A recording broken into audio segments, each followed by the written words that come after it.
what originally got you into thrifting?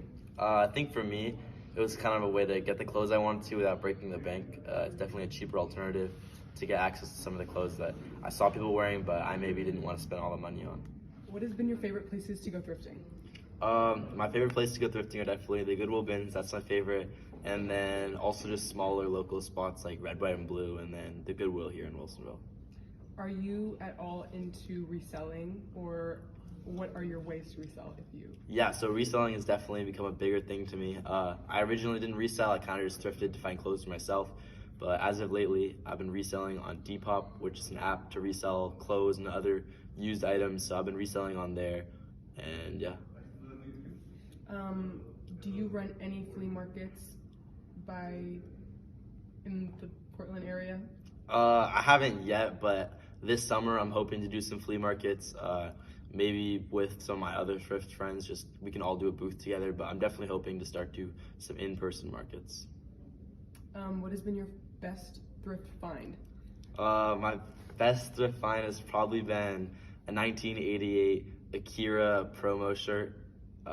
It's really, really cool. And I really like Akira too, so it kind of hits home. What are like some brands that you look for specifically while you're thrifting? Carhartt's definitely a big one. Carhartt's one of my favorite. Definitely always good quality. Anything made in USA is a great sign of good quality, and they're usually pretty cool. And Jinko, that's also a really cool one. Yeah, get a couple of those.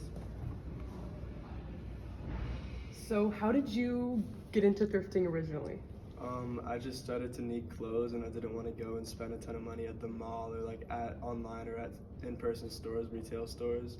So I looked for an alternative, and my friend Max kind of got me into thrifting, and he told me that I don't have to spend $40 for a shirt and $80 for a pair of jeans. I can get them for like $2.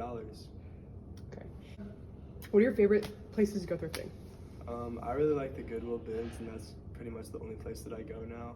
I'll go to Value Village every now and then, but the Goodwill bins by far is my favorite.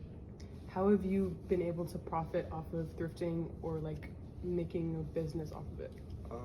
So I sell a lot of the stuff that I find, and I have a TikTok platform that I use to sell stuff, and I've grown that a lot over the last 6 months, and I sell stuff on Depop, eBay, and I also vend at markets such as the Portland Vintage Market and just a lot of in-person markets that are a lot of fun. Who do you like run the markets with, and like how do you prepare for them? So I run them with a variety of people. David Romoshenko, Paul Yu, who goes here. So what's your best thrift find? Pretty recently I found this jacket that was actually belonged to a MLB player from the 50s, Ernie Banks, one of the best Cubs players of all time. It was his game-worn warm-up jacket, and I sent it to auction like 2 weeks after I found it, and it just got authenticated a couple weeks ago, and it's set to go up for auction at the beginning of April, and it's expected to fetch around $20,000-ish, which is pretty crazy for something I paid $8 for from the bins. Do you have any tips for anybody who would like to get into thrifting? So my biggest thing that I like to think of is consistency. I think that the most important thing with thrifting is consistency, because there's a lot of days where I walk out of the bins with 3 pounds of things and nothing that I'm really happy about, and there's other days where I'll walk out with 50 pounds and $3,000 worth of clothes. It's just all about not letting your spirits get too low when you don't find a ton, and just really being excited when you do find good stuff. So consistency is the biggest thing that I can recommend.